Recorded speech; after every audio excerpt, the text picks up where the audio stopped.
Venezuelan government announced that it will present new evidence about terrorist activities organized by Colombia to attack the country. At least 12 people have been killed and 20 others injured when a bus carrying migrants overturned and caught fire in Turkey. Bulgarians have voted in early parliamentary elections, expected to confirm a stable government coalition. Hello and welcome to teleSUR. I'm José Daniel López in Quito, Ecuador, and this is from the south. The president of Venezuela, Nicolás Maduro, has announced that he will present new evidence about terrorist activities organized by Colombia to attack Venezuela. In the next few days, we will present new evidence of mercenaries that are trained and prepared in Colombia to come and carry out killings and acts of terrorism in Venezuela. In the next few days, we will present new elements because in Colombia, the mafia governs. A narco-terrorist mafia governs Colombia. President Maduro also announced that there were more than 20 Colombian paramilitaries involved in the violent events occurring in capital Caracas, in which the state security forces intervened to restore peace. Todos los detenidos. All of those captured in the Operation Gran Cacique Guayquipuro in Cota 905. There are 3 Colombian paramilitaries. But what they say is that there were more than 20 Colombian paramilitaries there for months. Of the terrorist criminals killed in the fray, I am informed at this hour that there are more than 10 who have no identifiable Venezuelan fingerprints in Venezuela. Presumably, 10 terrorist paramilitary terrorists who came from Colombia. And in a press conference, Venezuelan Vice President Delcy Rodriguez denounced the relationship of the governments of the United States and Colombia with the violent events occurred in the last days in the city of Caracas. In an operation carried out by the state security agencies with the participation of more than 3,000 troops, 10 were wounded and 4 died. At the same time, a stockpile of U.S. weapons was seized, as well as others used by the armed forces of Colombia. The vice president condemned the event as a major blow to the Colombian paramilitarism. We want to inform you that we have captured 2 of the Colombian paramilitaries in this operation. We have seized U.S. weapons and those of the Colombian armed forces. And in a few minutes, I will show you a video of the Colombian paramilitary training that was recovered. In other news, Argentina has become the country with the highest number of doses of coronavirus vaccines applied per 100 inhabitants in the last week. The Argentina mass vaccination program surpassed this weekend those of Italy, France, China, and Germany, which have figures between 0.86 and 0.76 doses per 100 inhabitants. The Ministry of Health indicated that more than 34.3 million people have been vaccinated against COVID-19. The vaccination rate in Argentina has increased thanks to the massive arrival of jabs from Russia and China.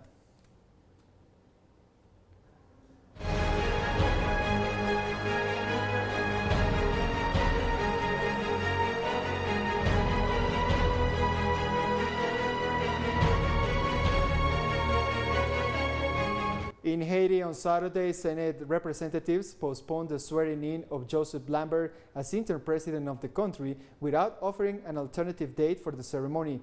The postponement of the event was announced in a short message in which the legislators insisted on the urgent need to rebuild the country. On July 9th, the 10 senators proclaimed Lambert as head of state after the assassination of President Jovenel Moïse. These and all the resolutions of the House are questioned by political sectors of the country, given that they come from only 10 senators who remain in office, even though the National Congress was officially closed in 2020. Security forces in Haiti announced this Saturday the capture of a new mercenary of Colombian origin. 20 have already been arrested involved in the assassination of President Jovenel Moïse. According to authorities, the search continues for 5 more fugitives mercenaries implicated in the assassination of the president. According to figures, of the 20 arrested so far, 18 are Colombian and 2 U.S. citizens of Haitian origin. The Haitian National Police urged the public to collaborate with the security forces in order to find the rest of those implicated. According to the results of the preliminary investigations, a total of 28 people were part of the armed commando that assassinated President Moïse on July 7th. In the last few hours, it became known that the Colombian businessman Alfred Santamaria, a friend of President Iván Duque, is a partner of the Venezuelan businessman who hired the Colombian mercenaries who assassinated President Moïse. Alfred Santamaria, a Colombian who resides in Miami, Florida, is a partner of Antonio Intriago, the Venezuelan businessman related to the opposition leader Juan Guaidó, who is the owner of the company CTU Security, through which all the mercenaries who participated in the assassination of the president were hired. Santamaria visited in March of this year the Nariño Palace, the headquarters of the Colombian executive. In addition to Tony Intriago and President Iván Duque, the businessman has also shared with the anti-Castro activist Ileana Rosenstein. More news in a minute, stay with us.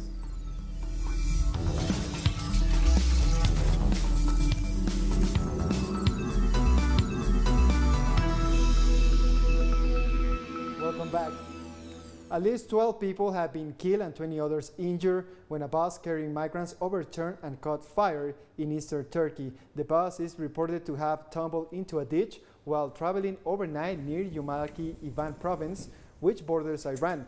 The migrants who travel through this road usually come from Iran, Afghanistan, and Pakistan, crossing into Turkey on foot before boarding buses to cities such as Istanbul and Ankara. The Palestinian President Mahmoud Abbas has visited Turkey for bilateral talks with his counterpart, President Recep Tayyip Erdogan. The Palestinian leader was welcomed by the Turkish president in Istanbul, and the two discussed the latest development in the Israel-Palestine conflict and the humanitarian situation in Palestine. Also on the agenda were efforts for reconciliation between various Palestinian groups, as well as Palestinian elections. Hospitals in Myanmar are faced with serious shortages of oxygen as the country struggles to cope with increasing cases of COVID-19 virus. Relatives of COVID-19 victims are seen in long queues trying to secure the oxygen desperately needed by patients. The surge in COVID-19 cases has been worsened by ongoing protests against the recent military takeover, which were also joined by health practitioners. The country's health ministry on Saturday reported a record of 4,377 new confirmed cases and 71 deaths. Despite a spike in COVID-19 cases in Myanmar, protesters against the military takeover have continued gathering in the streets, calling for the military leaders to step down. Dozens of protesters marched in the city of Yangon, chanting anti-military slogans and setting on fire the Myanmar Armed Forces flag.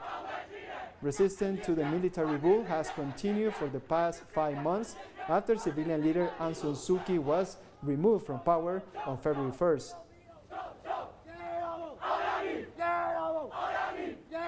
Dozens of protesters have gathered once again in the Japanese capital, Tokyo, calling for the Tokyo 2020 Games to be cancelled. The demonstrators want the Olympics, set to open in 2 weeks, to be cancelled due to the COVID-19 pandemic. Last week, Japan has already declared a state of emergency that will last through the Olympic Games to control the ongoing surge in COVID-19 cases. Some of the games have been ordered to be held behind closed doors with no spectators. New COVID-19 infections have been edging up across Japan since late June. We are calling for the Olympics to be cancelled as we have suffered so much under COVID-19 pandemic and a state of emergency. But he seems not to have thought anything about our critical situation and suffering, which has made me more angry. Hundreds of people have marched in Barcelona to condemn the recent killing of a homosexual man. The protesters demanded better protection of gay people after a young gay man was killed last week in the northern city of Coruña. His murder after an argument started outside a nightclub sparked nationwide protests from Friday last week. More than 3 suspects have been arrested so far in connection with his murder. The country's Prime Minister Pedro Sánchez has also condemned the killing, calling it a savage and merciless act. Sadly, Samuel's case is one that has particularly touched us because I'm aware the next person who could die from this kind of aggression could be me, or could be a person I know who is also part of the community. Afghan authorities have pledged to take charge of the Taliban siege after assuring its army has in the past day made some progress in defeating Taliban fighters. The Afghan military made an announcement it was installed an anti-missile system at Kabul's airport to counter incoming rockets, and they claim they have killed dozens of Taliban fighters in recent days. Taliban militants increased their offensive across the country since early May, when the final U.S. troops began leaving Afghanistan. Our foreign friends have given us the system. It has a very complicated technology. For now, our foreign friends are operating it while we are trying to build the capacity to use it. This is the information that we collected since last Wednesday. Our security and defense forces have recently carried out of a total of 124 airstrikes in 25 provinces, resulting in 1,177 Taliban insurgents being killed and 651 wounded. And countries have started evacuating their diplomats from war-torn Afghanistan as Taliban fighters continue gaining more ground, despite information by government officials that they are in control of the situation. Some countries, including China and India, have already started pulling out and closing their consulates. China has issued a statement blaming the United States for the ongoing security crisis in Afghanistan and accused the U.S. of dumping the war they started on the Afghan people. Meanwhile, the Afghan president Ashraf Ghani has called on the Taliban fighters to stop a siege. Let's ask a couple of questions to the Taliban. First, who are you fighting for? Are you fighting for Afghanistan, or you want Afghanistan to be under control of others? If you love Afghanistan, promise me that you have not accepted the Durand line. Promise me that you will not change Afghanistan from a crossroads to one-way road. Promise me that you will not sell Afghanistan's water to others. Promise me that you will not save other people. Police in Bangladesh have arrested 8 people in connection with last week's fire at a food and beverage factory. The fire, which broke out at a factory on Thursday night at a 5-story building in a city just outside the capital Dhaka, killed at least 52 people and injured many others. DNA samples are still being processed to identify some of the fire victims. Bangladesh has a tragic history of industrial disasters, including factories catching fire with the workers locked inside. And we hope that by today evening we'll be able to complete the firefighting operation officially. And yesterday we recovered around 49 dead bodies, and the dead bodies we already handed over all the dead bodies to the police authority, and the dead bodies are kept in the Dhaka Medical College Hospital. So the relatives of the missing persons, they are now contacting with the Medical College Authority to identify the missing persons of their family. And we have more stories coming up after one last break, so stay tuned.